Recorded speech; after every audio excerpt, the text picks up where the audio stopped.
Bonjour,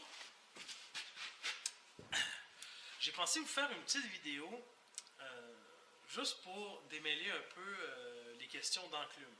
À propos de comment reconnaître les différentes sortes d'enclume, on va faire un petit survol des choses à surveiller.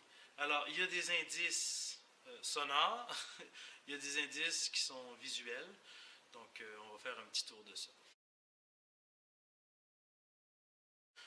Il y a des questions qui reviennent souvent, il y a des considérations qui reviennent souvent, donc je voulais juste faire un petit survol des questions d'enclume. Donc, c'est quoi les sortes d'enclume, qu'est-ce qu'il faut surveiller avant d'acheter une enclume, etc., etc. Donc, pour commencer, je voulais détailler un peu les sortes d'enclume.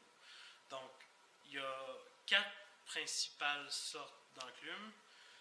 La première, c'est les enclumes en acier coulé. Donc, l'entièreté de l'enclume est coulée dans un moule et c'est tout de l'acier.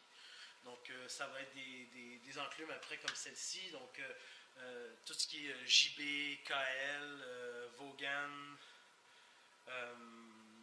Colsoy aussi. C'est toutes des enclumes coulées en acier à outils.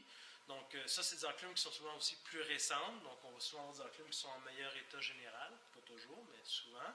Et si jamais il y a de quoi aussi, elles sont faciles à réparer parce que c'est entièrement de l'acier. Elles sont aussi un petit peu plus durables parce que souvent l'acier étant bien homogène, étant bien dur, ça ne va pas chercher à aller faire de fissures ou quoi que ce soit. Il ne peut pas y avoir de délamination entre une partie qui serait plus molle de la base et une face en acier comme on a sur d'autres types d'enclumes. Donc ça, c'est vraiment le top qualité d'enclume qu'on puisse trouver. Ensuite, qui n'est pas le deuxième type d'enclume, qui n'est pas de beaucoup inférieur à une enclume en acier coulé, donc qui est très très bonne, c'est les enclumes qui existaient jusqu'à récemment. Donc ici, par exemple, par terre, ça c'est ce genre d'enclume-là qu'on a. C'est des enclumes avec une base en fer ancien, donc en anglais on dirait du wrought iron. C'est le fer pré-industriel. Donc avant qu'on soit capable de faire de l'acier doux moderne qui soit très homogène en termes de structure, de qualité, etc., on avait du fer qui était beaucoup moins pur, beaucoup moins égal dans sa constitution, et ça fait un fer qui s'organisait en fils de fer à travers des impuretés. Donc, sur ces anciennes enclumes-là, qui ont été faites après jusque dans les années 1920-1930, on va avoir la base en vieux fer, qui est la plupart du temps faite à partir de fer scrap. Donc, au lieu de prendre du fer neuf, qui avait beaucoup d'impuretés, ils prenaient un fer qui avait été recyclé, donc, où ils recyclaient eux-mêmes le fer dans la plupart des cas. Et donc, ils prenaient du fer qui avait déjà été produit, qui avait déjà été utilisé, ils le réamalgamaient en le soudant au feu, en refaisant un gros morceau, et en faisant ça, ils éliminaient encore plus d'impuretés, donc ils se retrouvaient avec un bloc de fer de meilleure qualité pour les enclumes, donc qui allaient avoir moins tendance à s'affaisser, principalement. Et pour travailler, ils mettaient sur la face une couche d'acier à outils. Donc, à l'époque, l'acier à outils était fait par cémentation, principalement. Donc, ils allaient prendre des plaques d'acier de fer, en fait. Ils prenaient des plaques de fer et ils allaient faire une cémentation, donc ajouter un composé qui était riche en carbone dans un milieu sans oxygène, des genres de gros fours. Et ils allaient chauffer les plaques pour que le carbone migre dans le fer. Et une fois que c'était fait, ils prenaient les plaques, ils les réempilaient les unes sur les autres, ils ressoudaient au feu, ils réétiraient. Donc, ça rendait le carbone plus homogène dans les plaques. Et ce procédé-là pouvait être répété une fois, deux fois, trois fois, pour augmenter de plus en plus le taux de carbone et avoir un acier qui était plus homogène. Donc, sur les anciennes enclumes, la face est constituée de cette manière-là, par ce procédé-là. Si on compare avec de l'acier moderne, normalement, sur les bonnes enclumes anciennes, l'acier à outils qui est utilisé pour la face correspond à peu près à du W1, pour ceux qui connaissent ça dans l'acier moderne.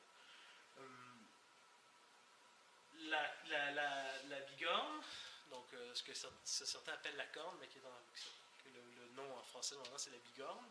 Donc la bigorne, normalement, est entièrement en acier, pas en acier, mais en fer ancien, donc en acier doux ordinaire d'aujourd'hui, l'équivalent de l'époque. Ce que ça permettait de faire, ça permettait d'avoir la table de coupe ici, sur laquelle, avec les ciseaux, les tranches, etc., on pouvait se permettre de taper sur le fer, parce qu'il était beaucoup plus mou, et on gardait vraiment que la face ici en acier, que la face qui était plate. Donc, ces enclumes-là, c'est des enclumes d'excellente qualité. Il n'y a rien à redire. Là, c'est pas un problème par rapport aux enclumes tout en acier. Là. Mais ce qui peut arriver, par contre, c'est des fois, quand elles ont connu beaucoup d'usure, elles peuvent plus facilement creuser. Donc, si elles ont été très utilisées, elles vont avoir un peu un creux, un petit sway, qu'on va dire en anglais, là, mais on va avoir un creux souvent d'avant en arrière, ou sur les côtés, vis-à-vis les coins, on peut avoir la face qui commence à descendre un petit peu chaque côté. Très anciennement, les enclumes faits selon ce procédé-là, donc par exemple celle-là ici, c'en est une anglaise qui date d'environ 1780, entre 1780 et 1800. Donc, anciennement, les enclumes étaient fabriqués en plusieurs morceaux. Donc, le talon était souvent une pièce, la bigorne était une autre pièce, le corps pouvait être fait en 2, 3, 4 pièces, 5 pièces. Donc, c'était vraiment un amalgame de morceaux, avec la face en acier à outils quand même sur le dessus. Ce qui est arrivé après, dans les années 1800, avec l'augmentation de la facilité de production, de manipuler des gros lopins de fer d'un bloc, de chauffer des plus gros morceaux, aussi l'arrivée des marteaux pilons qui soient à vapeur, donc qui permettaient une manipulation plus facile, un contrôle plus facile des frappes. C'est ce qu'on voit sur les enclumes Peter Wright avec le patent. Le patent, ça réfère au fait de fabriquer le haut de l'enclume, donc la corne, le corps et le talon. Tout le haut de l'enclume est fait d'une seule pièce. Donc, ça évite les problèmes qu'on pouvait avoir avec des enclumes plus anciennes où parfois la soudure au feu de la bigorne pouvait lâcher ou le talon pouvait lâcher. Donc, il y avait plus de bris avec l'ancienne méthode. Avec cette méthode-là, Peter Wright a mis un patent dessus, mais ça a été utilisé par pratiquement tous les fabricants à la même époque, donc le changement s'est opéré un peu dans toute l'industrie.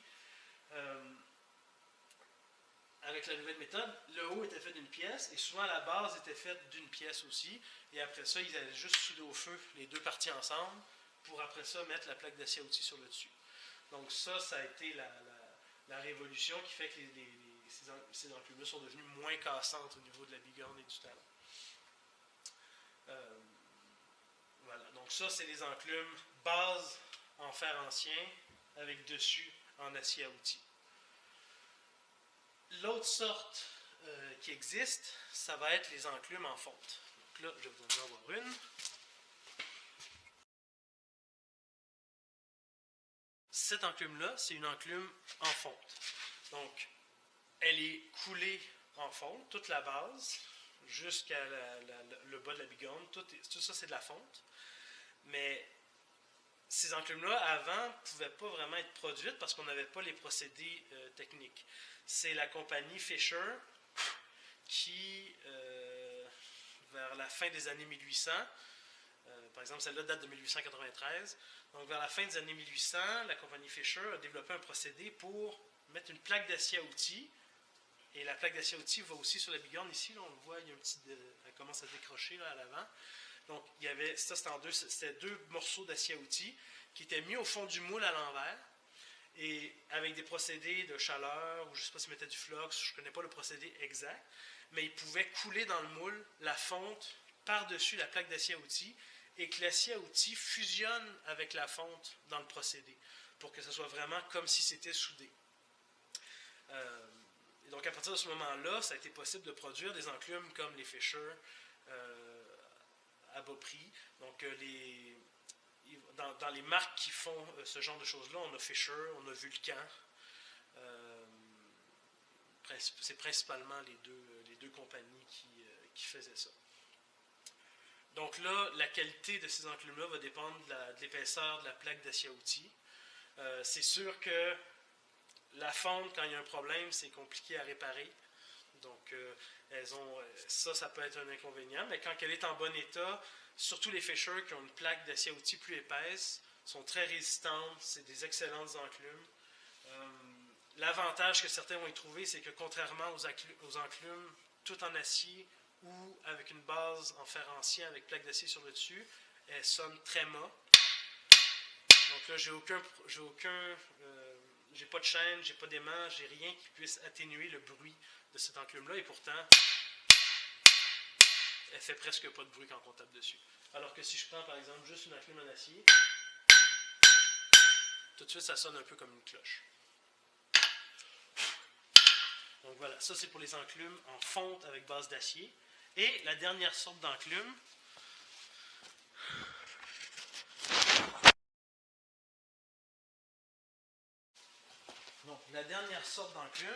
ça c'en est un exemple, mais il s'en trouve beaucoup, surtout dans les enclumes récentes. C'est des enclumes qui sont entièrement faites en fonte.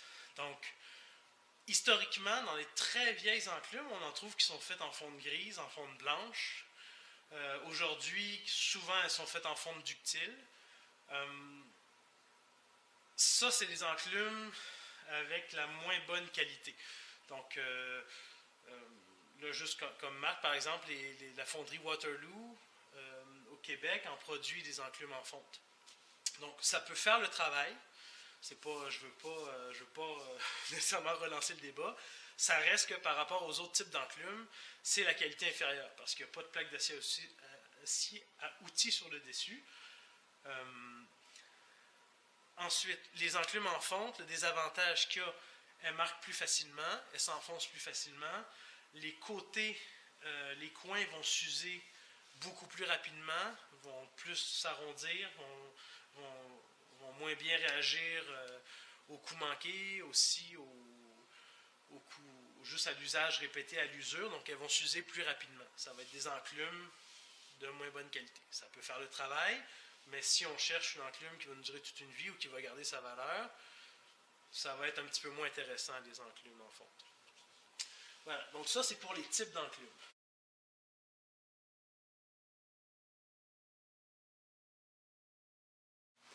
Premier indice, le son. Alors là, ici j'ai mon enclume en fonte. D'accord? Alors le son.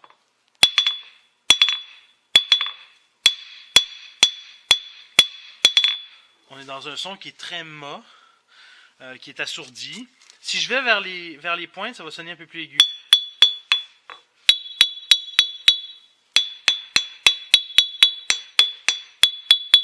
Donc la fonte, ça peut quand même sonner un petit peu plus clair que ce qu'on pense a priori, mais quand vous allez entendre les autres, vous allez mieux voir la différence. Donc ça, au son, on reconnaît une enclume en fonte.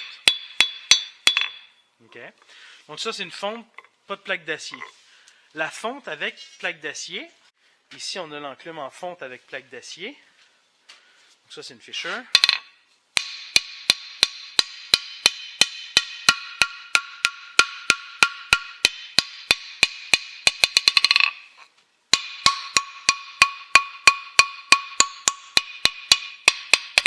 On a encore un son qui est très mat. C'est pas nécessairement au son là, entre une fonte avec plaque d'acier, ça peut être assez semblable comme. Maintenant, les enclumes en fer ancien avec une face d'acier. Là, on est dans des sons qui vont être beaucoup plus aigus, beaucoup plus clairs. On va s'approcher un peu du son d'une cloche. Ça va être un son qui est assez rond, qui est assez riche, là. Vous allez entendre.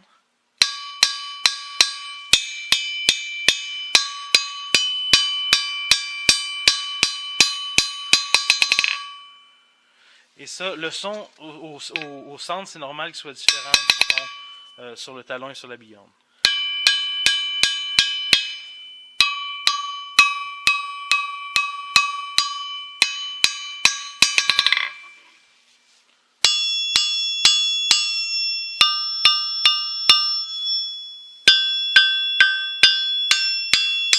Donc là, on est vraiment là, dans les cloches.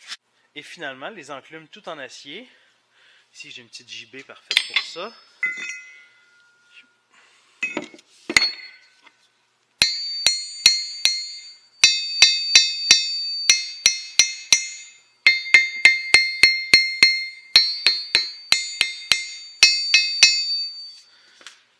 Et là, je vais en profiter. Donc là, vous voyez, elle est entièrement en acier.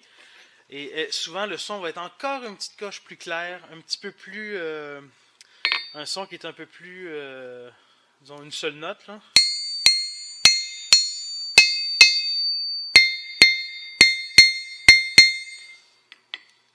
Et donc ça va au son, ça nous permet déjà de différencier facilement au moins les catégories fer ancien avec face d'acier et coulé en acier, des catégories moins bonnes, comme les enclumes toutes en fonte et les enclumes en fonte avec face d'acier. Donc c'est déjà une distinction au son qui est relativement facile à faire.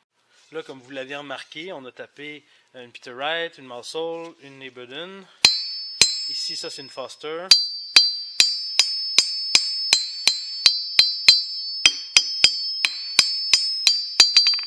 Et là, ce que vous devriez avoir remarqué, c'est que, dépendamment des formes, dépendamment de la taille, dépendamment un peu des proportions, vous allez avoir des sons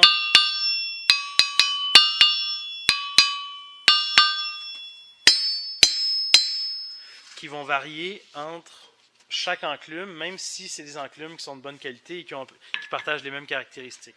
Donc le son ne va pas être le même sur toutes les enclumes en acier ou avec une base en fer avec une face d'acier, mais on va toujours avoir le même type de son, un son très aigu, plus clair, qui va sonner vraiment comme une cloche. Un élément à souligner aussi, par exemple, ici, cette enclume-là, c'est une enclume toute en acier, mais la base, elle est en fer-angle. Donc, quand je tape dessus,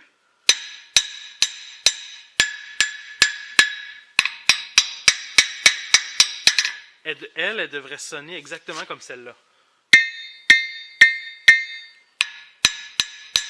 Mais concrètement, elle sonne mat. C'est parce que ici, j'ai des pattes ajustables, les fer-angle, le joint entre l'enclume et la base, il y a un petit peu de silicone.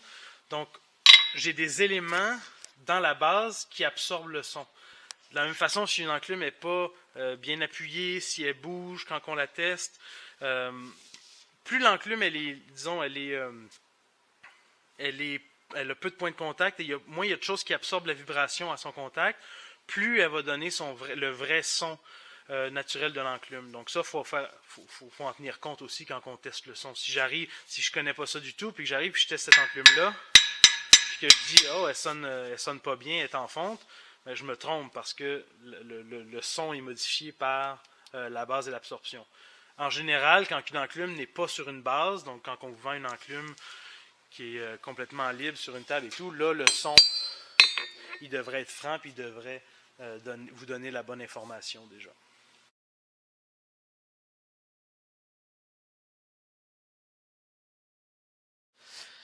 Ensuite, visuellement, on va y aller encore dans la même séquence. Les enclumes en fonte, normalement, on va voir que toutes les faces sont uniformes. On va souvent voir des lignes de coulée. Ici, par exemple, le long de la bigonne ronde, j'ai une ligne de coulée qui reste de quand c'était dans le moule. Donc, la fonte, en plus du son, on va avoir ces caractéristiques-là. D'avoir des lignes de coulée ou des fois des petits manques qui sont liés au fait que ça a été... Pardon, je suis à l'envers. Par rapport au fait que ça a été coulé. Donc, ça va être pour les enclumes en fonte. Elles sont toujours coulées, elles ne peuvent pas avoir été fabriquées vraiment autrement. Par contre, il y a des enclumes en fonte qui peuvent avoir été très très bien nettoyées.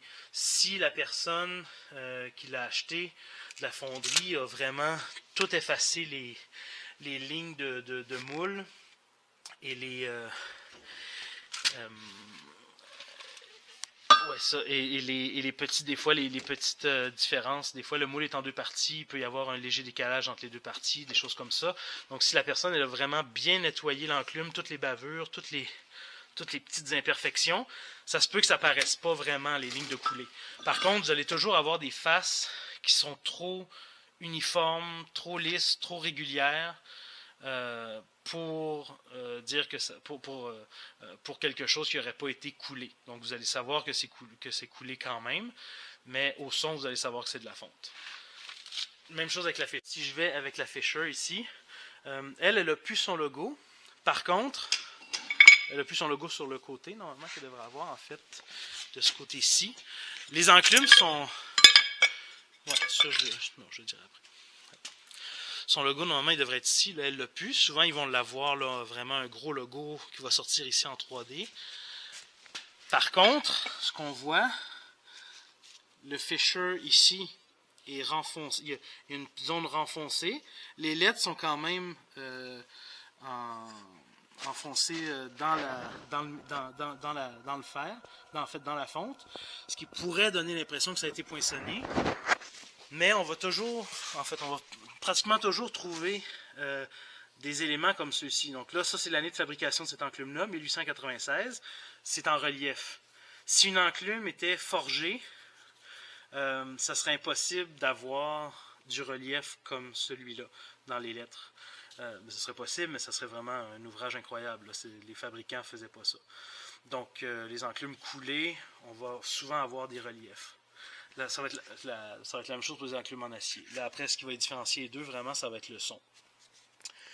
Pour les enclumes coulées en acier, on va se baser sur les mêmes repères. On va voir que c'est coulé. D'accord? Et on va avoir des lettres souvent en relief. Donc là, si je vais voir qui est ici ma JB, tout en acier, elle est coulée. Les lettres sont en relief, ils sortent de la masse. Donc ça nous indique... Si on regarde aussi, on voit ici les deux moules n'étaient pas parfaitement alignés. Il y a une petite ligne de séparation. La bigorne, ça paraît pas du tout. Elle a été bien lissée. À l'arrière, on a encore une fois, je ne sais pas si on voit, ouais, on a encore une fois la ligne avec une petite différence entre les deux moules. On l'a même ici sur le talon. On a encore une petite différence entre les deux sections de moules.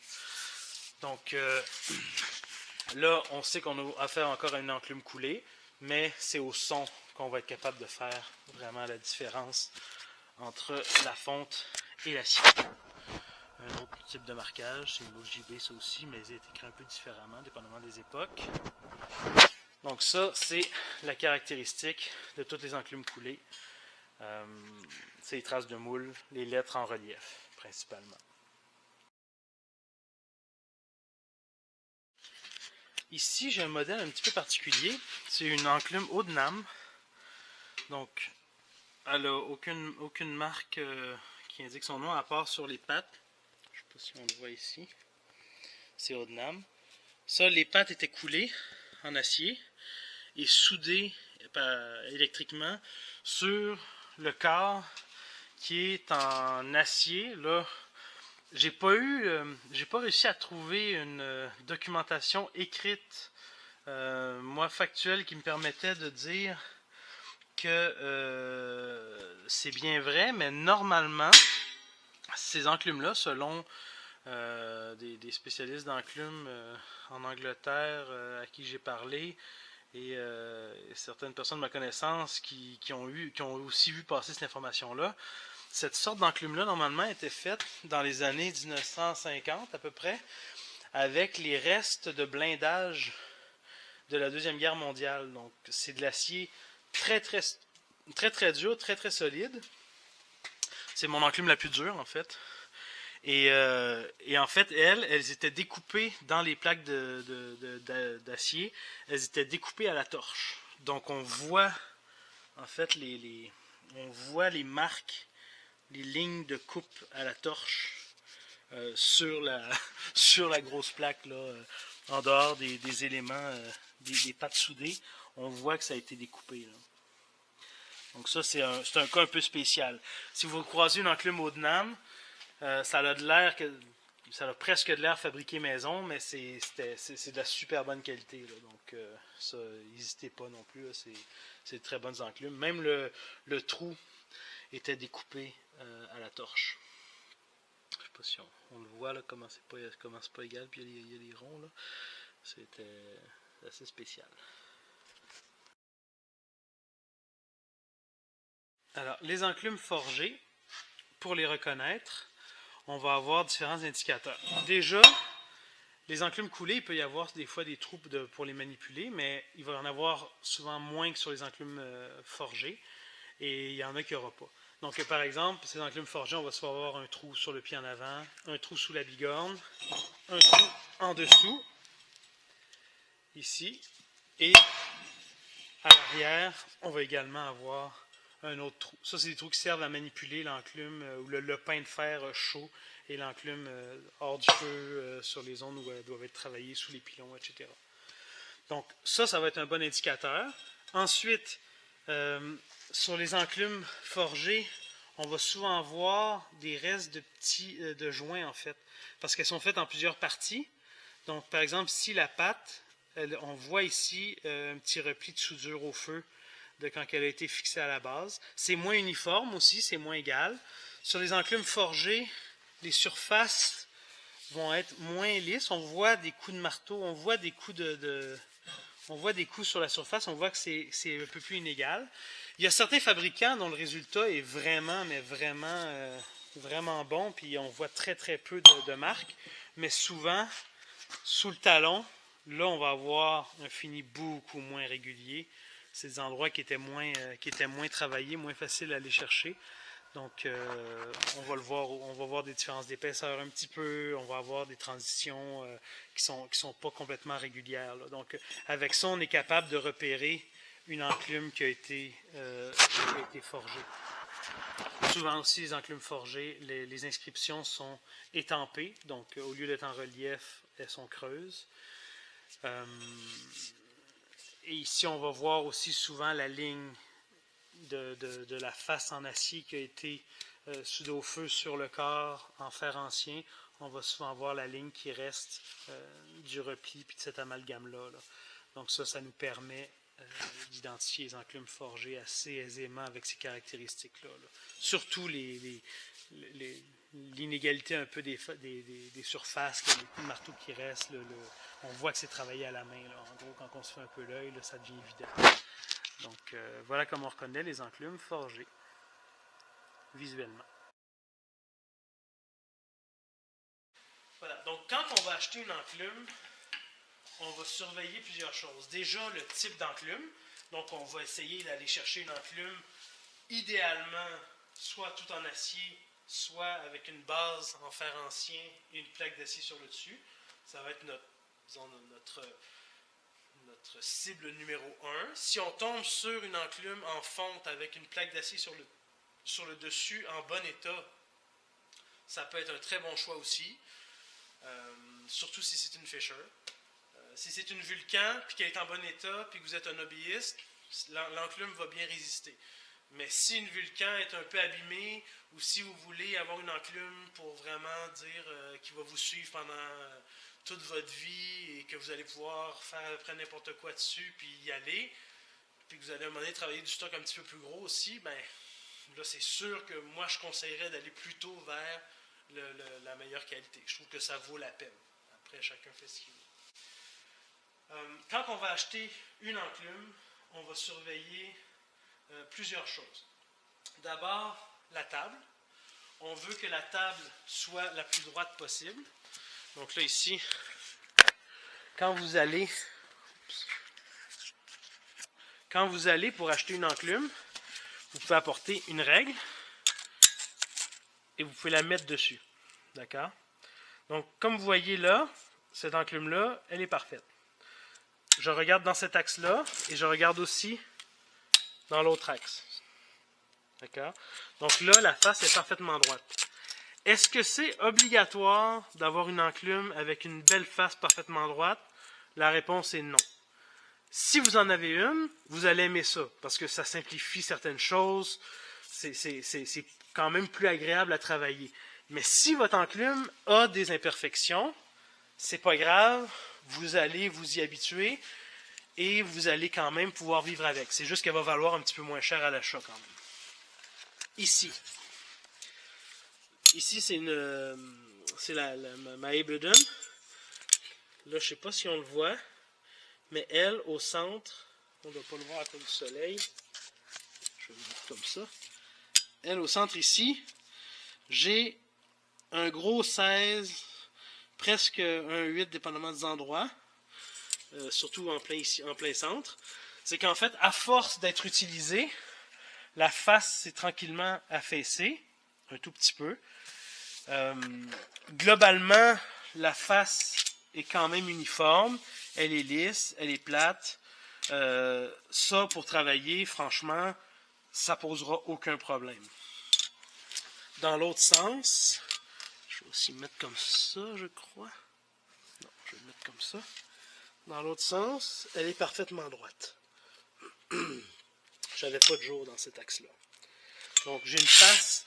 Ça, c'est une face qui est, disons qu'il y a une usure normale, là. Ces enclumes-là, en général, elles datent de la fin des années 1800 ou début 1800 là, si vous en avez une très vieille, la plupart du temps. Mais plus souvent qu'autrement, celles qu'on trouve vont dater des années 1800, entre 1870 et 1900. Les Ableton ont été fabriqués, par exemple, jusqu'en 1920 ou 1930. Je ne me rappelle plus la date de fin exacte. Mais c'est une usure normale. C'est normal que le centre creuse un petit peu parce qu'ils vont, les forgerons vont toujours travailler leurs pièces au milieu. Et donc, c'est là qu'il y a eu le plus de travail. Et donc, ça va baisser un petit peu par rapport au reste. Jusqu'à 1,8, c'est tout à fait gérable. Sans que ça soit vraiment quelque chose de dérangeant. Plus que ça, si la face est bien uniforme, ça se gère aussi bien, mais des fois on va faire attention parce qu'on va, dépendamment comment on se place sur l'enclume, si à un moment donné je viens ramener une pièce comme dans l'autre axe par exemple, je me mets plus sur le long, il va falloir que je fasse attention parce qu'avec le creux, je vais forcément toujours faire plier ma matière. Mais sinon, le sachant, c'est tout à fait gérable. Ici, c'est une Muscle, c'est la même chose. Elle est parfaitement plate dans cet axe-là. Je vais le mettre de l'autre côté pour que vous voyez. Elle est parfaitement plate d'avant en arrière. Ça, c'est impeccable. Par contre, sur les côtés, je ne sais pas si vous voyez, on le voit un petit peu ici et on le voit un petit peu là. Sur les côtés, à partir de 1 pouce du bord, je vais perdre 1,8 sur les côtés. C'est qu'elle a tellement servi, ils ont tellement frappé vers les côtés, vers les coins, que ça s'est affaissé un petit peu. Ça, c'est tout à fait gérable aussi. Si c'est parfaitement droit, on a moins à y penser, mais si on a une autre enclume qui a ces défauts-là, c'est pas un problème. Ce qu'on va pas vouloir, c'est une enclume qui est complètement inégale. Donc là, par exemple, ça, elle est très très vieille, là. Mais là, on a un creux énorme, c'est un gouffre. Si je regarde d'avant en arrière, le creux varie en fonction de la hauteur à laquelle je suis. Donc ça, tant qu'à acheter une enclume, si elle est dans cet état-là, c'est pas intéressant. D'accord? Elle, c'est une pièce historique, là, elle est ancienne et tout, elle a d'autres intérêts, elle a d'autres qualités, mais je travaille pas dessus. Si c'est votre seule enclume et que vous aimez le côté historique et que vous travaillez toujours sur une enclume qui est dans cet état-là, ou même, regardez ici, là. Ici, j'ai une enclume qui a 300 ans. Elle est complètement creuse au centre. Et tout, il y en a eu des coups de marteau donnés là-dessus, là. Elle est complètement cochée, un petit peu, pas cochée, mais elle est vraiment totalement inégale là, dans tous les sens. Ben, ce genre de surface-là, si c'est votre enclume, puis que vous aimez le côté historique, puis que vous apprenez à travailler là-dessus, quand vous allez faire un type de manœuvre, vous allez chercher le coin à tel endroit, ou la face à tel endroit pour avoir une zone un peu plus plate.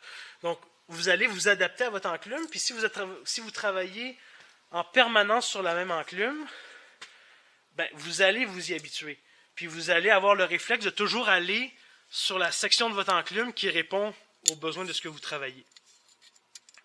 Vous voyez ici, ça, ma fiche, elle a à peu près un 8.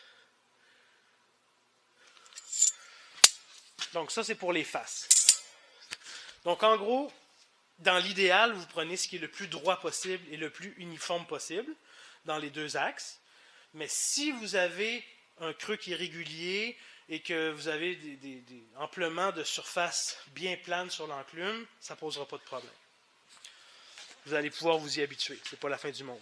L'enclume vaut moins cher, par contre. Ça, il faut le considérer dans la valeur de vente puis dans la valeur d'achat. Ici, ma Fisher, elle nous montre un problème. Le deuxième élément qu'on va surveiller, c'est l'état des coins. Donc, mes coins ici, ils vont souvent servir, à chaque fois que je vais faire un épaulement, pour certains pliages, pour certaines manœuvres, on va avoir besoin de coins qui sont soit très francs ou avec un léger arrondi. D'accord? Donc, si notre enclume, comme dans le cas ici de ma Fisher, a le coin qui est fracturé, donc si la plaque d'acier s'est décrochée puis expose la fonte, on peut avoir le même genre de bris sur une enclume avec une base en fer ancien et une plaque d'acier à outils. Donc ici, par exemple, la maçon, c'est exactement la même chose. Ici, on voit le fer ancien et ici, c'est la plaque d'acier à outils qui a carrément brisé puis décroché. Donc ça, si on a un petit bris sur une petite section, c'est pas grave. Il nous reste en masse d'autres coins pour travailler. Si vous faites de la ferronnerie d'art, donc des volutes, des choses comme ça, vous allez vouloir avoir une enclume qui a des coins qui sont très nets. Donc, par exemple ici, comme la chimie qu'il y a là, elle a des coins qui sont très francs. J'ai presque pas de radius. Il y a un radius un peu plus grand ici pour quand je veux pas avoir quand je veux avoir des transitions un petit peu plus douces. Mais quand j'ai besoin d'avoir des coins très marqués, je les ai. Donc ça, par exemple, ça va être une enclume qui va être idéale pour la ferronnerie. Je vais avoir des beaux coins, puis je veux bien les garder, je ne veux pas les éliminer. À l'opposé, si je fais d'autres types de travaux ou que je ne fais pas vraiment de ferronnerie là, avec des volutes, des volutes à noyaux, des choses comme ça, je peux me permettre d'avoir des coins un petit peu plus arrondis. Ça, c'est donc, dépendamment de votre usage, vous allez toujours chercher à avoir une enclume qui a les coins les plus propres possibles, mais vous pouvez accepter un certain niveau d'imperfection. D'accord? Par exemple, ça ici, cette enclume-là, la Hededen, elle est, malheureusement, les coins sont très abîmés. Et tout le tour. La personne devait beaucoup utiliser les coins et elle a vraiment fait le tour au complet de son enclume. Là. Il n'en reste plus de coins qui soient intacts. Donc ça diminue beaucoup sa valeur. Et moi, par exemple, celle-là, quand je l'ai pris, je savais que j'allais devoir vraiment réparer les coins. D'accord? Donc, pour moi, elle est fonctionnelle pour certaines choses, mais je ne peux pas tout faire sur cette enclume-là dans l'état où elle est. Alors que si je me trouve une enclume qui a des coins qui sont très nets, très propres, je vais être capable de tout faire dessus. Maintenant, un autre élément à considérer. Tantôt, on a parlé... je vous ai parlé du son des enclumes. Donc les enclumes en acier qui sonnent comme des cloches.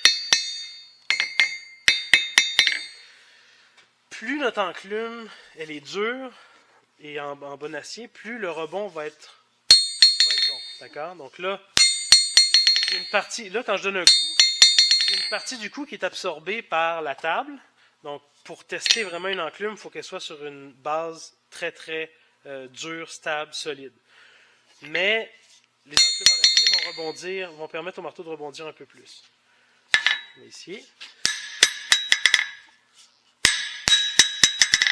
D'accord? Si j'ai une enclume en fonte, vous voyez la différence?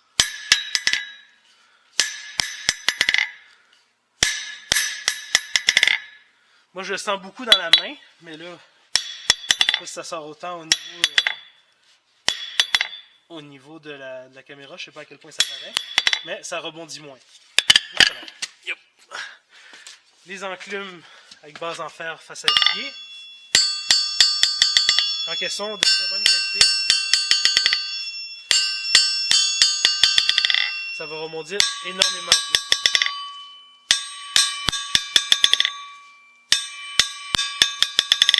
Plus notre rebond est fort, plus ça va faire que quand on travaille, le coup qu'on donne à notre métal, l'énergie qu'on envoie avec l'impact du marteau, va être vraiment transférée à la matière qu'on travaille, au lieu d'être perdue soit par le fait que ce soit l'enclume qui absorbe le choc.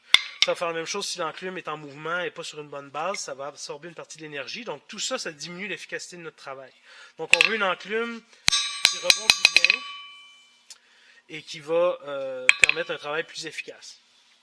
Ensuite, tant qu'à être là pour vérifier le rebond de l'enclume, vous pouvez le faire avec une bille de roulement à bille, là, ça va donner un peu le même type d'indication. Et moi, ce que je fais aussi, c'est que je vais toujours taper un peu partout sur l'enclume pour voir si j'obtiens le son de cloche partout.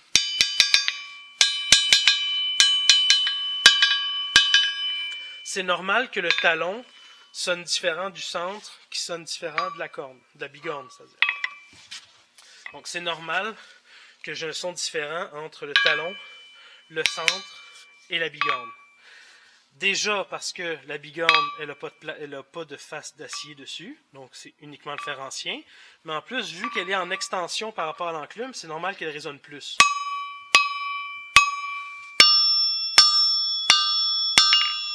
D'accord? Au centre, je vais avoir un son qui soit un peu plus mat.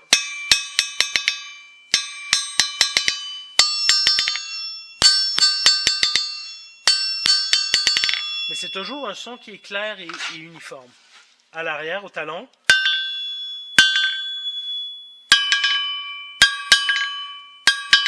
Souvent, ça va sonner un petit peu plus fort, un peu plus aigu. Mais ce que je cherche, c'est pas tant que la sonorité soit uniforme, que de m'assurer que j'entende pas de vibration. D'accord? Donc ça, ces enclumes-là sont toutes belles. Je vais vous en faire écouter d'autres.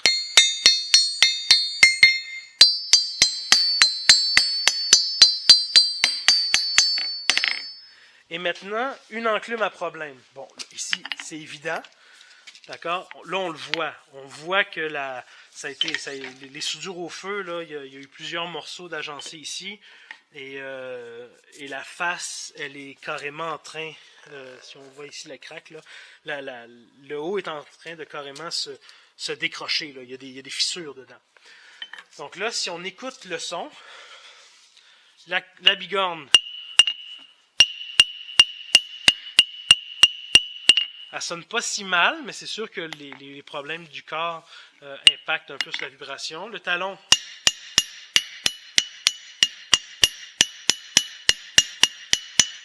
on entend une petite différence. Et au centre, ça résonne carrément pas, en fait.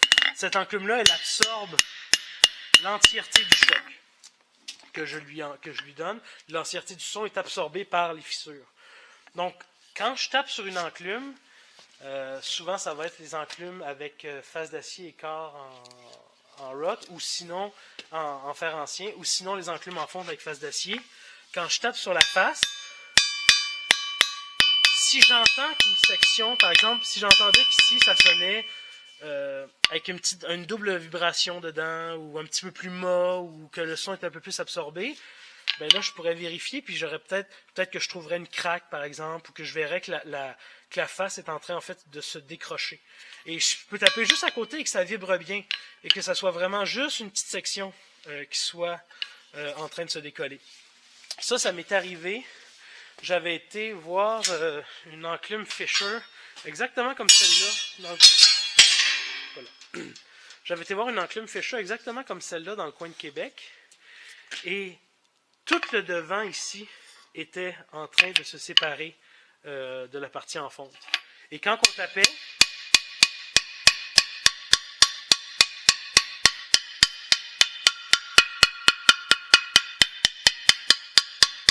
vous voyez, là, c'est un peu le même son partout. La tonalité change, mais ça reste le même son un peu partout. Mais quand je tapais ici, là, c'était un son complètement différent. ça me permettait de repérer que même si visuellement je ne le voyais pas qu'elle était décollée, je savais qu'en dessous, la soudure ne tenait plus.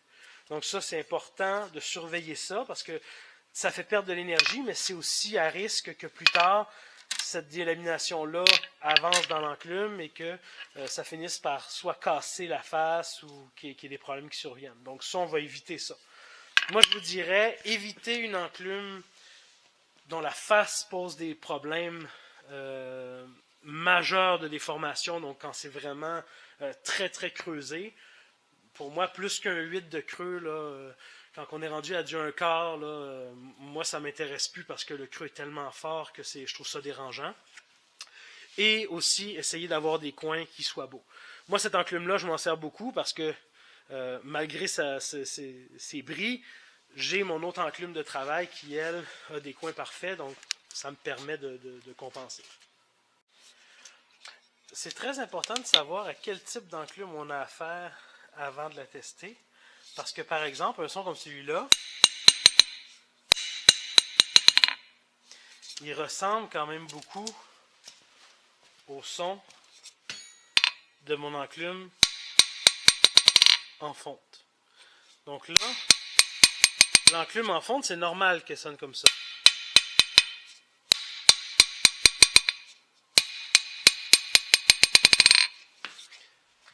Mais l'enclume ancienne en vieux fer avec une face d'acier, elle, c'est pas normal qu'elle sonne comme ça.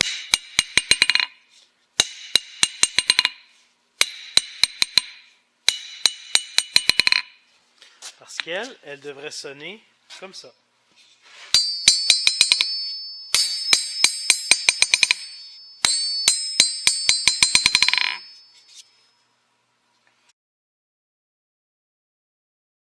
Mais on peut aussi avoir des cas où des gens, pour nettoyer leur face, pour avoir une face bien égale, là, pour compenser certaines irrégularités, certaines déformations qui vont s'être créées à l'usage avec les années, au lieu d'aller faire une méthode de réparation comme la méthode Gunter, et d'aller vraiment remplir avec de la hard facing puis rebâtir la table qui est usée pour remplir les creux, il y a des gens qui vont simplement aller resurfacer la face de l'enclume.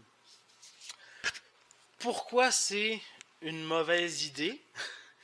C'est parce que justement, sur toutes les enclumes avec une base en fer et une face d'acier, la face d'acier, elle a une certaine épaisseur. Dans le meilleur des cas, elle va avoir 3, 8, 1,5 pouce. Ça serait très, très, très épais comme face d'enclume. Le plus souvent, ça va faire 1/4 de pouce à peu près, la face d'acier.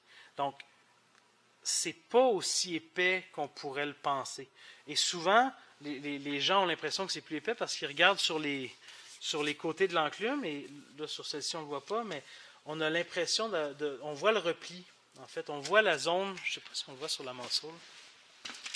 Ouais, ça. Oui, sur elle, on le voit ici. Ok, je vais essayer d'avoir un peu de clarté. Et voilà. On voit ici un repli. Ça, c'est la face qui donne l'impression de descendre jusque-là. Si on regarde ça, on a l'impression qu'elle fait 1,5 pouce d'épais.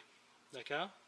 Mais ce qui arrivait, c'est que vu que la plaque était soudée au feu sur la base, quand il la frappait pour la forger, la plaque, elle se trouvait à s'écraser un petit peu, à s'enfoncer, elle était à température de soudure au feu. Et donc, les coins, pour avoir des beaux coins nets et puis solides, en fait, la plaque d'acier était contreforgée, elle était rabattue. Et en étant rabattue, elle redescendait plus bas sur le côté. Donc, ça donne l'impression que la face est plus épaisse, mais elle ne l'est pas. Et si on regarde ici, j'ai un bris ici, là, le coin a décroché. La face donnait l'impression d'aller jusque ici. Donc, ça, c'était où est-ce qu'allait l'acier. Là, ici, on est sur le vieux fer qui remonte. Et l'épaisseur réelle de la face, ben, c'est juste ça ici. Dans ce cas-ci, elle est quand même assez épaisse. Là, elle fait pratiquement 3,8. Mais ça reste que par rapport à ce qu'on a l'impression de voir, là, par certains endroits, ça pourrait quasiment donner l'impression de faire 3/4 de pouce là, dans le côté. Là. Ben, contrairement à cette impression-là, la face au milieu, elle est beaucoup plus mince. Donc, selon les enclumes et selon leur niveau d'usure, si je viens resurfacer la face à la milling, ben, j'enlève ma plaque d'acier. Et là, je peux me ramasser avec une enclume qui va avoir une face parfaitement droite, mais qui va avoir la dureté uniquement de son corps en vieux fer, donc ça va être mou et ça va absorber les coups et ça pourrait sonner un peu comme une enclume qui aurait des problèmes aussi. Ceci dit, on essaie en général, à part si la personne c'est elle-même qui l'a réparé avec une méthode vraiment fiable, que moi je connais juste la méthode Gunter qui soit vraiment avérée. Sinon, si les gens ont réparé à l'acier doux, si les gens ont réparé avec des rods de hard facing dont ils ne connaissent pas exactement la composition, parce qu'il y en a qui durcissent plus en surface, d'autres qui durcissent à cœur, il y a plusieurs nuances à vérifier. Donc, les réparations homemade amateurs peuvent donner des résultats très bons comme des résultats très médiocres. Donc, c'est vraiment un pensez-y bien. Moi, j'aimerais mieux acheter une enclume abîmée que je réparais moi-même que d'acheter une enclume que quelqu'un a réparée qui me dit qu'il a fait avec ce qu'il pensait qu'il allait être le mieux ou qu'il n'a pas suivi une méthode en règle. Par contre, si quelqu'un dit c'est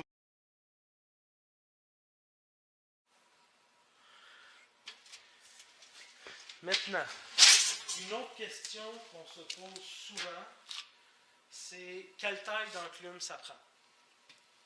Alors, ça dépend énormément de ce que vous faites, de la taille de matériel que vous travaillez. Pour un coutelier, par exemple, une enclume très massive, elle n'a pas besoin d'être grosse. C'est juste, l'important, c'est que la masse soit bien centrée. Donc, une 100 livres peut très bien faire le travail parce que vous allez souvent travailler sur le plat. Vous allez même travailler à l'occasion sur la bigorne, mais très très peu. Donc vous allez surtout vous servir du plat, vous allez surtout vous servir des coins. Si vous faites des couteaux vraiment standards, là, si vous faites des couteaux un peu plus sophistiqués, vous allez avoir besoin des mêmes choses qu'un ferronnier, mais disons pour le couteau qu'on voit le plus souvent, une enclume, même si elle est petite, c'est pas un problème. Quand vous allez tomber à faire de la ferronnerie, si vous travaillez jusqu'à du 3/4 de pouce, ou même si vous travaillez toujours d'une demi, une 100 livres, ça peut très bien faire le travail. De manière générale, moi ce que je conseille, c'est avoir une enclume autour de 200 livres. Ça donne pas mal toutes les possibilités pour faire un travail qui est efficace. Encore une fois, ça dépend de si vous voulez faire ça comme travail ou si vous faites juste ça comme un passe-temps. Parce que plus votre enclume elle est lourde, plus l'énergie quand vous frappez votre pièce est transmise à la pièce au lieu d'être perdue dans le mouvement de l'enclume.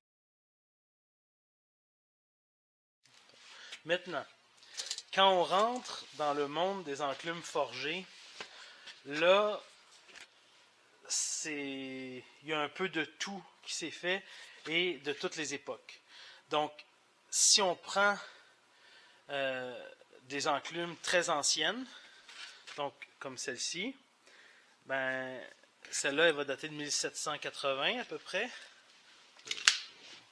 J'ai déjà dit précédemment, mais bon. Caractéristiques qu'on va voir, en fait, qu'on va surveiller pour à peu près avoir une idée de l'âge d'une enclume qui a été forgée. On va regarder s'il y a une table de coupe. D'accord? La table de coupe, elle est apparue aux alentours des années 1800. Okay, un petit peu avant, là, mais à partir de 1780, disons, c'est ça qui permet un peu de différencier les enclumes coloniales des enclumes un peu plus modernes. Là. Vers les années 1780 est apparue la table de coupe. Vers les années 1830 est apparu le trou rond, en plus du trou carré. Sur les enclumes très anciennes, les trous carrés sont, qu'on va appeler le porte-outil, mais le trou carré va être plus petit. Donc là, c'est à peine 3/4 par 3/4. Plus on a des enclumes qui deviennent récentes, qui vont vers le modèle, disons, plus moderne, le modèle anglais. Là, on va toujours rester là-dessus. On va avoir le trou carré qui va grossir tranquillement. Un autre élément à surveiller, c'est le bout des pattes. Donc, sur les enclumes très anciennes, le bout des pattes va être pointu. Alors que sur des enclumes un peu plus modernes, on va avoir un bout des pattes qui va être plus plat. Comme on voit ici. Table de coupe, le trou rond, le bout des pieds plats. On est vers une enclume plus moderne. Donc ça, c'est ce qui permet grossièrement de dater les enclumes. Un dernier point que je voulais souligner sur les enclumes anglaises, c'est que souvent, en fait, selon les fabricants, si vous êtes capable de trouver une marque de fabricant, des fois, il va y avoir une possibilité de définir l'année ou, pas nécessairement l'année exacte, mais à peu près vers quelle année elle a été fabriquée, en fonction d'un numéro de série, d'une façon dont le logo est écrit, dont le dessin est fait, ou des éléments comme ceux-là. Donc, il est possible d'avoir plus d'informations sur son enclume après. Surtout, par exemple, les enclumes américaines comme Aberden, Trenton, qui avaient vraiment des numéros de série où tu peux savoir exactement à quelle année elles ont été produites. Les Maushold, par exemple, on peut avoir une approximation de l'année en fonction du logo. Moi, la mienne, le logo est complètement inexistant, en fait. La seule chose que j'ai, c'est le poids et, par contre, un numéro de série sur la patte avant. Donc, j'ai été capable d'estimer qu'elle datait aux alentours de 1873, cette enclume-là de 500 livres. La Aberden qui est là, elle date de 1893, si ma mémoire elle est bonne, grâce encore une fois à un numéro de série qui est à l'avant, on ne le voit pas parce que c'est trop sombre, mais à gauche en avant, sur la partie ici, on a un numéro de série qui nous permet de la dater avec précision. Un autre élément qu'on va retrouver sur les enclumes forgées, ici sur la Maushold en avant, on a un 3 sur la patte droite. Je n'ai aucune idée si on le voit, d'après moi non. Souvent on va avoir des chiffres aussi qui peuvent être à l'arrière. Je vais vous amener sur la Peter Wright. Vous voyez la Peter Wright.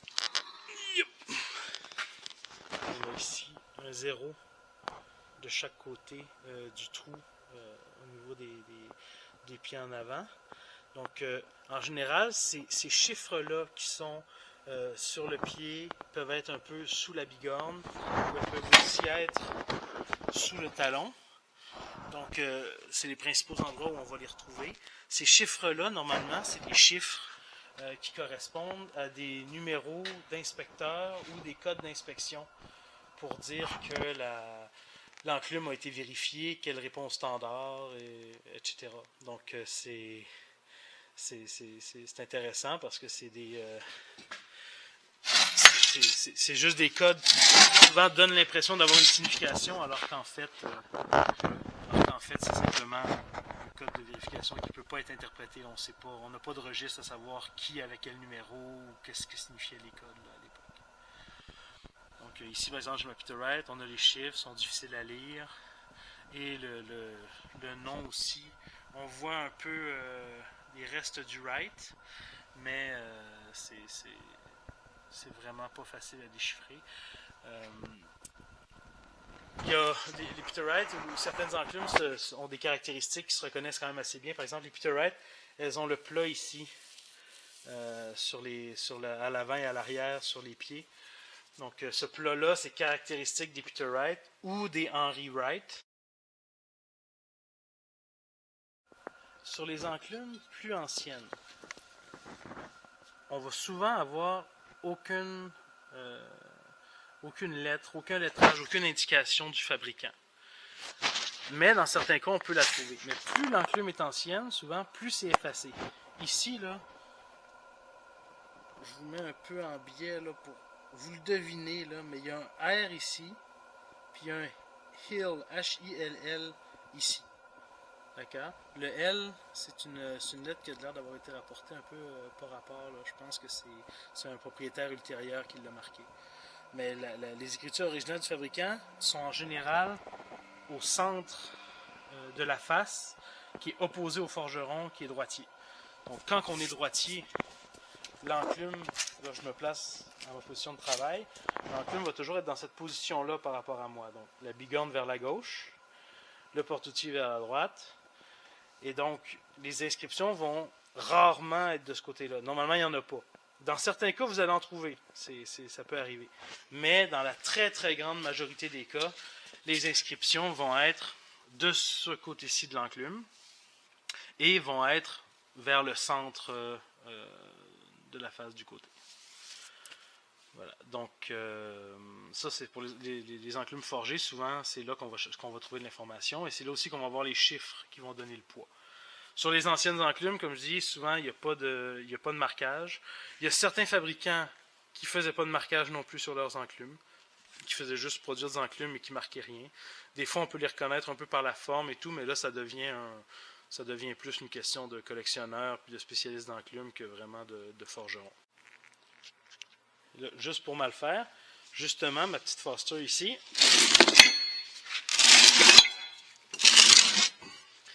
elle, ces marquages sont du côté opposé à où on devrait les trouver normalement. Donc le Foster est sur la face opposée à celle à laquelle on s'attendrait. Également, les chiffres de poids sont du côté opposé. Donc est-ce que c'est une erreur? Est-ce que c'est un choix et tout? C'est dur à dire. Et on voit ici, elle est ancienne, mais ses pieds ont commencé à avoir un plat qui est apparu. Même si elle n'a pas de trou rond, puis si elle n'a pas de table de coupe. Donc elle va plutôt être début 1800, par exemple. Un type de marquage du poids que j'avais pas, dont j'ai pas parlé, c'est les CWT. Donc là, encore une fois, ça reste le même système de poids que ce qu'on avait avec les hundredweight là, en 3 chiffres là, que je vous ai expliqué précédemment. Dans le cas des CWT, en fait, c'est encore une fois, un CWT, c'est 112 livres.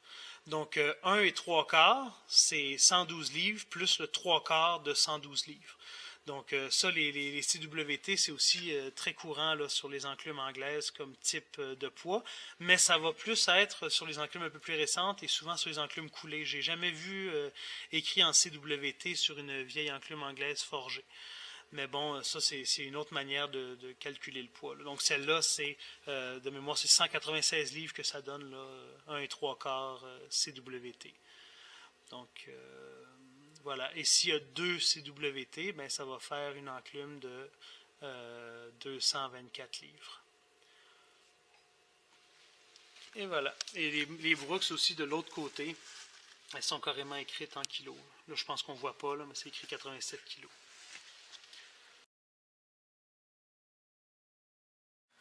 Ici, par exemple, sur la Hebden, vous avez la marque. Donc, Hay, H-A-Y, Budden, B-U-D-D-E-N. Ensuite, il est écrit Warranted, Brooklyn, New York. Et il y a le poids. Normalement, les enclumes anglaises, vous allez avoir le poids en hundredweight. D'accord? Donc là, chaque chiffre a une signification. Sur les enclumes qui ont été faits aux États-Unis, comme la Hebden, qui était faite aux États-Unis, il va y avoir le poids littéral, en fait, le poids en livres. Donc ça, c'est 276. Donc elle fait 276 livres directement. Alors que les enclumes anglaises, on va avoir le poids en hundredweight. Désolé mon anglais. Donc par exemple, ici la Foster, le premier chiffre, le 1, c'est des hundredweight. Donc le premier chiffre va correspondre à 112 livres.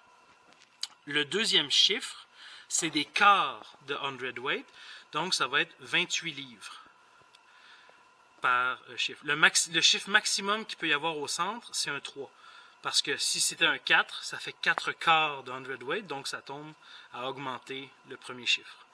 Donc, à part si vraiment ils avaient déjà, mettons, mis le premier chiffre, puis que là, ils mettent le deuxième, ils mettent un chiffre plus gros parce qu'ils se sont plantés. Mais je pense que j'ai vu un exemple de ça une fois. Mais de manière générale, c'est pas ça. Ça va être maximum un 3 dans la partie du centre. Parce que des fois, des gens se posent des questions, ils ont l'impression de voir un 5, quelque chose comme ça.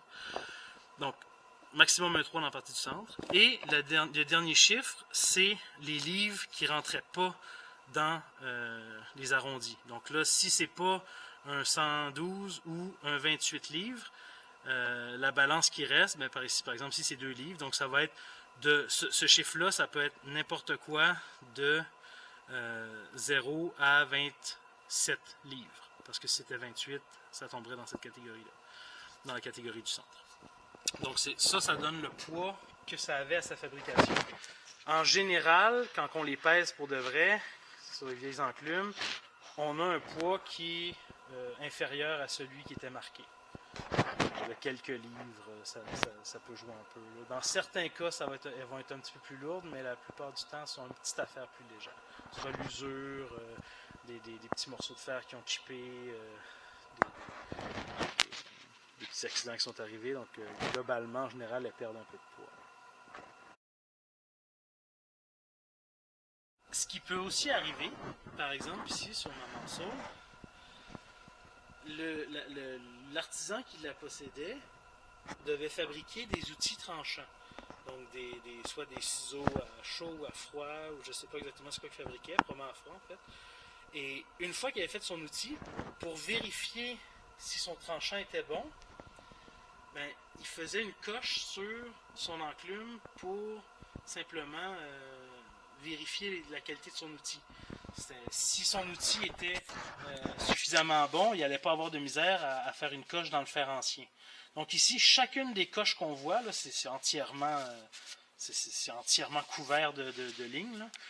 Chacune des coches, c'est un outil normalement que l'artisan a fait. Et ça servait, d'une part à tester l'outil, et ça faisait que quand quelqu'un venait visiter l'artisan, il voyait ça et il se disait que l'artisan avec qui il faisait affaire avait été capable de faire un très grand nombre d'outils, avait beaucoup d'expérience, donc c'était un peu un gage de qualité là, pour l'artisan. Mais quand on a des enclumes dans cet état-là, en fait, on n'a pratiquement plus de traces des marques du fabricant parce qu'elles ont été détruites à force d'être martelées et cochées par l'artisan qui utilisait l'enclume. Une dernière chose que ça me fait penser, ça se répare une enclume. D'accord? Donc, quand on considère que c'est soit de l'acier à outils, soit une base en acier, en fer ancien, ou l'équivalent d'un acier doux, et une face en acier à outils, il faut réparer la face avec de la soudure qui va avoir une dureté qui va à peu près correspondre à ce qu'était la face d'origine. Donc, c'est possible, il y en a qui le font avec de la 70-18 pour de l'acier doux, puis qui viennent l'écrouir pour la durcir. Ça peut marcher assez bien sur des petits défauts ponctuels. Sur les coins, ça va forcément, à un moment donné, se déformer beaucoup plus rapidement, beaucoup plus facilement, ça va être à refaire. Donc, si vous avez une enclume qui a besoin de réparation, je vous conseille vraiment, mais vraiment, de regarder la méthode Gunter. Ils ont réparé des centaines d'enclumes, ils ont testé différentes rods, puis la conclusion à laquelle ils sont arrivés, c'est de la 2110 en fond, de la 1105 pour le hard facing au-dessus. Ils ont choisi des types de soudures qui durcissaient à cœur, parce qu'il y a certaines soudures qui sont très très résistantes, mais que quand tu viens mettre la face égale sur ton enclume, à ce moment-là, tu tombes dans des couches un peu plus profondes de soudure, puis elles n'ont pas durci. Tu as des soudures qui sont plus inégales en termes de rendement. Vous pouvez faire des tests si vous voulez. Moi, je trouve ça pas bête, mais je trouve ça un peu bizarre de ne pas profiter de gens qui ont fait une foule de tests pour arriver à une méthode qui fonctionne bien, qui donne un rendement qui est bon, qui est égal. Je trouve ça bête de ne pas se fier à ce travail-là qui a déjà été fait et de devoir réinventer la roue alors qu'il y a une bonne méthode qui a été trouvée. Donc, ça, vous faites ce que vous voulez, mais la méthode Gunter, sur Internet, ça se trouve pour la restauration d'enclume. Vous avez tous les détails, il faut préchauffer l'enclume, mettre les couches, pas plus que 3 couches de la dernière rod Hard Facing, la 1105, puis celle en fond, vous pouvez vraiment re-remplir un creux aussi. Donc, ça permet vraiment de remettre une enclume à l'état neuf, et le résultat final est vraiment bon. Pour l'instant, j'ai essayé avec une enclume, je vais vous la montrer. Ok, donc ici on a une Peter Wright qu'on a commencé à restaurer avec un ami à moi qui est meilleur soudeur que moi, donc je lui ai laissé faire les soudures parce que voilà, moi je suis sûr qu'elles sont bonnes. Ce qu'on parlait tantôt, là, celle-là ici, quand on parle d'une enclume qui est faite en plusieurs parties, elle c'est une Coley. Oui, Coley. Donc c'est des fabricants qui sont moins courants. Mais cette enclume-là, par exemple, ici j'ai la bigorne qui s'est cassée, qui s'est décrochée. Alors que la Peter Wright, comme Muscle et Budden, qui ont été faites après, comme je disais, tout le dessus d'une pièce, donc la probabilité que la bigorne casse est vraiment faible, voire nulle. Mais, pour en revenir à la méthode Gunter, ici j'avais des grosses chips, surtout ici, et une autre là. Puis une autre ici aussi. J'avais vraiment des creux. Mes coins étaient très très arrondis. C'est une enclume que j'utilise pour mes cours, mais je trouvais qu'il fallait trop s'adapter à la table. Donc, pour que ça soit plus simple pour mes élèves, j'ai décidé de la refaire pour que un peu tout soit utilisable. Cette enclume-là, c'est celle avec laquelle j'ai travaillé pour les 2 premières années où j'ai commencé à forger. J'ai travaillé que sur cette enclume-là et j'étais capable de faire à peu près tout ce que je voulais. Là. Donc, même si elle n'était pas tout à fait égale, même si les coins n'étaient pas beaux, ça faisait le travail. Je m'adaptais à mon enclume. En fait. Mais là, en la remettant belle, ça va permettre que mes étudiants puissent se concentrer sur l'apprentissage des techniques et de ce qu'il y a à faire, au lieu de devoir en plus s'adapter puis considérer les caractéristiques de l'enclume que je leur fournis. Donc, c'est pour ça que je décide de la réparer. Ici, les coins aussi étaient tous arrondis, où il y avait des petites coches. On a tout rempli. Ce que j'aime vraiment du résultat à date, c'est que j'ai un rebond, je ne coche pas.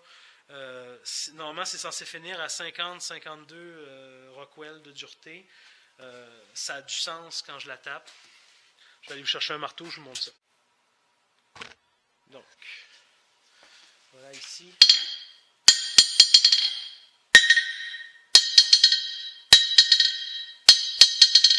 Là, ici, c'est le talon, donc ça rebondit. Et vu qu'elle bouge un petit peu, ça ne rebondit pas. Mais si je compare, ça, c'est la partie qui n'est pas touchée du tout. Ça, c'est le coin. Quand on tape, on sent que c'est dur. Donc, j'ai vraiment moi, je suis agréablement surpris. Là.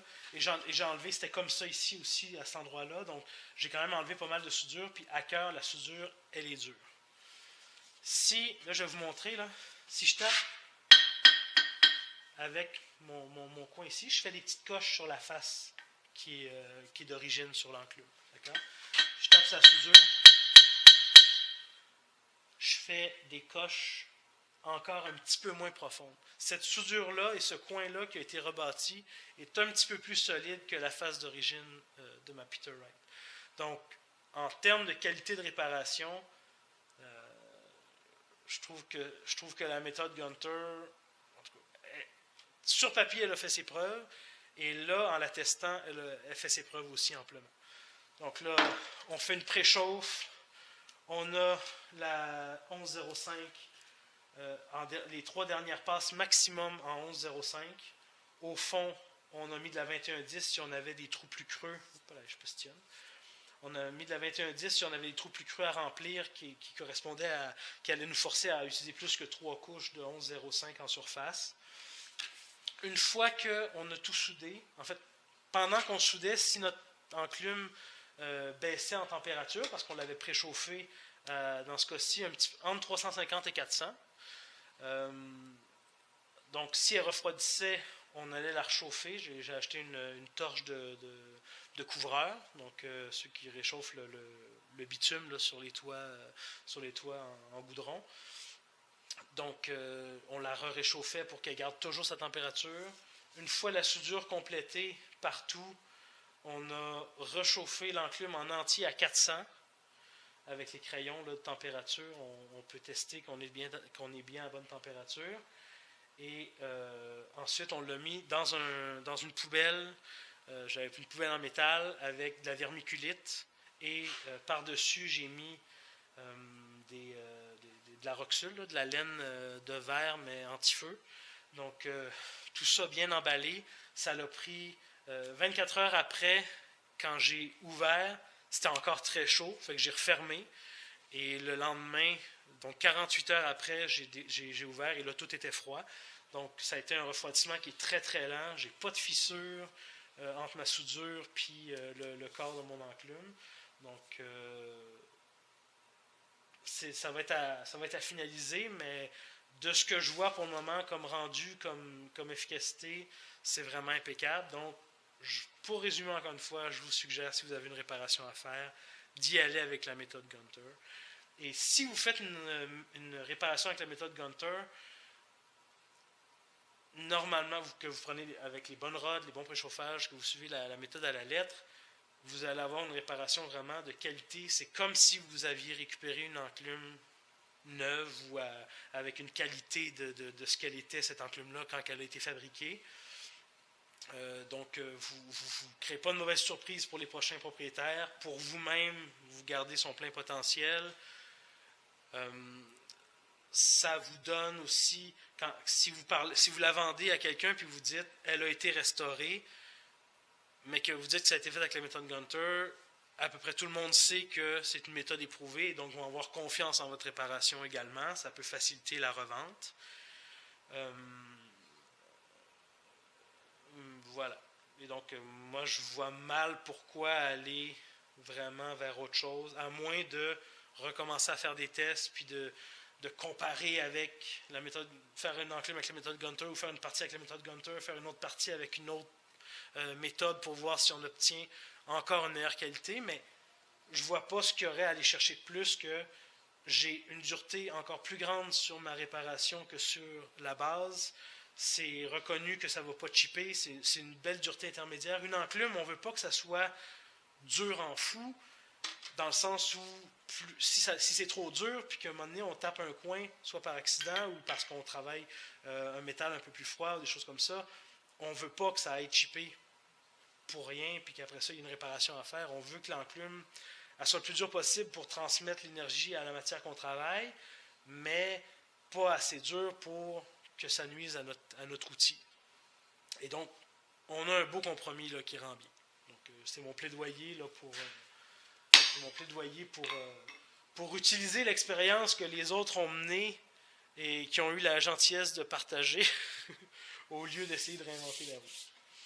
Donc voilà. Et c'est possible également de réparer les défauts qu'il y aurait sur une bigorne ou sur une table de coupe. C'est possible de la remettre vraiment l'ensemble qui est de l'air neuf. Dans la majorité des cas, ce n'est pas nécessaire, mais si vous voulez le faire, c'est faisable.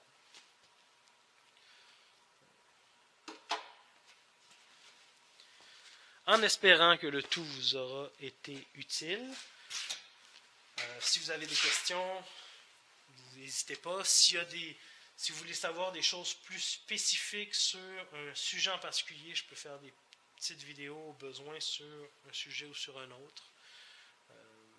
Voilà, vous me direz s'il y a d'autres choses qui vous intéressent de savoir. Puis en attendant, bonne chasse aux enclumes.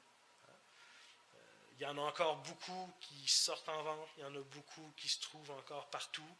On peut avoir l'impression que c'est dur à trouver. Ça peut prendre un certain temps, mais il y en a régulièrement. Puis si vous en voulez une, mettez-vous sur le côté, puis quand elle se présente, puis qu'elle est à vendre, puis qu'elle est belle, allez la voir, vérifiez ce que je vous ai dit de vérifier par rapport à la droiture, par rapport par exemple, des coches ici. Moi, si je l'achetais, ça va diminuer un peu la valeur. Là, je ne vous donnerai pas de prix parce que ça mène à des discussions sans fin. Mais ça va quand même diminuer la valeur s'il y a plein de coches partout sur la face, s'il y a des toutes croches, si les coins ne sont pas beaux.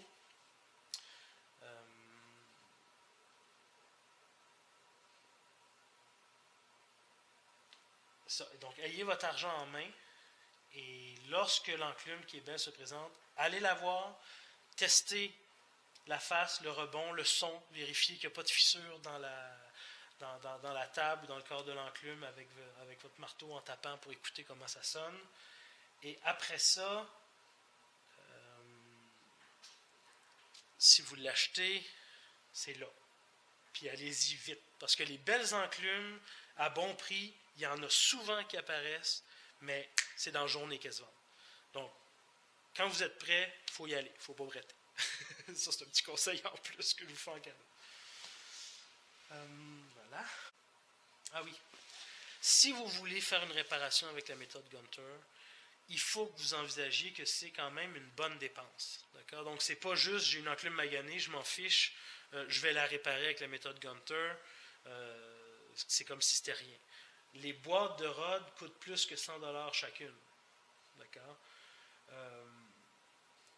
Et ça doit avoir augmenté là encore avec les situations actuelles. Là, tout augmente là, dans une période d'inflation. Les rods coûtent cher. Ensuite, vous allez avoir besoin de quelque chose pour chauffer l'enclume. Ça peut être fait sur un feu, mais là, c'est plus délicat parce qu'il faut la manipuler alors qu'elle est chaude, puis il faut la surveiller alors qu'elle est dans un feu. Là. Donc, c'est moins facile. Il faut après ça l'amener sur une table. C'est plus dur de la garder chaude par la suite. Donc, l'idéal, c'est d'avoir il y en a qui disent un brûleur à mauvaise herbe. Moi, je disais la torche à bardeau et tout. Moi, en tout, là, ce que ça m'a coûté pour les rods, j'avais déjà la soudeuse, pour le système pour la préchauffer, j'ai acheté de la vermiculite ça me prend beaucoup de vermiculite pour enterrer une enclume. Là. Donc, en comptant tout ça, j'ai pratiquement 600$ de dépenses pour être capable de réparer les enclumes. Donc là, j'en profite, j'ai la Ebeden que vous avez vu tantôt avec les coins abîmés, je vais refaire les coins. La Marceau, je vais réparer aussi les chips qu'il y a dedans. J'ai des petites réparations à faire sur plusieurs enclumes, mais c'est une dépense qui est considérable d'emblée à l'achat des matériaux pour faire la méthode Gunter. Et ça ne compte pas encore le temps qu'il faut mettre pour, après ça, grinder pour enlever la soudure, pour mettre ça égal, pour tout mettre de niveau, pour polir, pour mettre tout ça beau. Là. Donc, il y a du temps en plus d'une dépense qui est conséquente en termes financiers.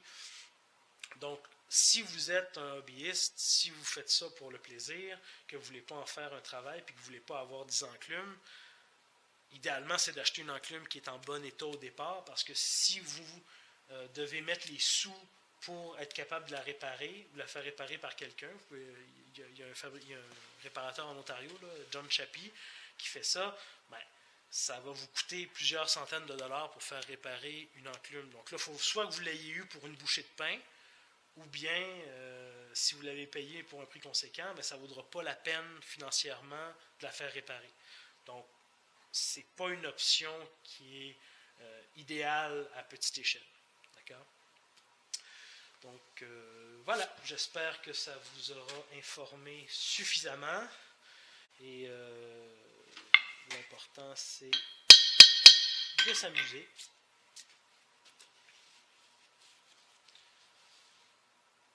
Et voilà.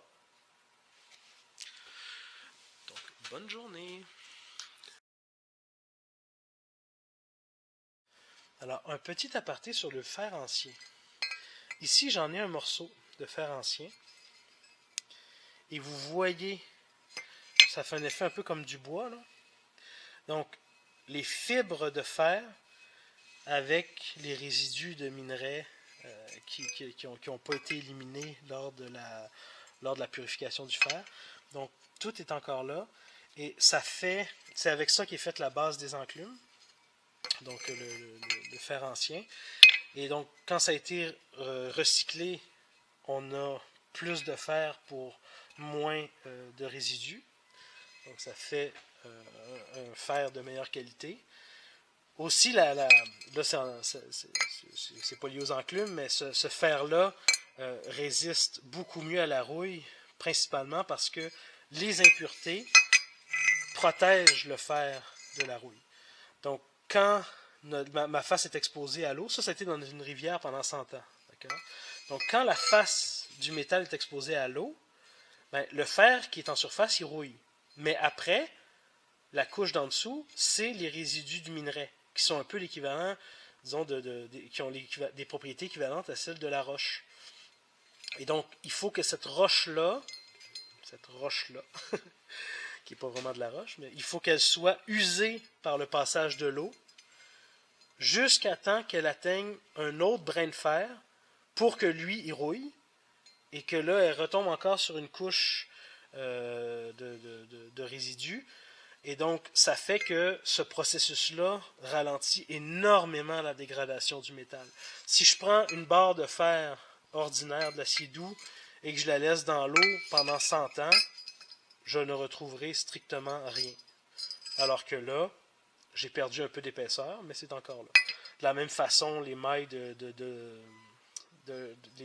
les mailles de chaîne d'encre de bateau trempées dans l'eau salée et tout, et elles duraient des siècles. C'était gros et elles étaient sorties de l'eau quand même régulièrement, mais elles avaient une durabilité qui serait impossible à obtenir aujourd'hui avec de l'acier doux. Voilà, donc ça, je trouvais ça très intéressant de voir visuellement c'est quoi du fer ancien.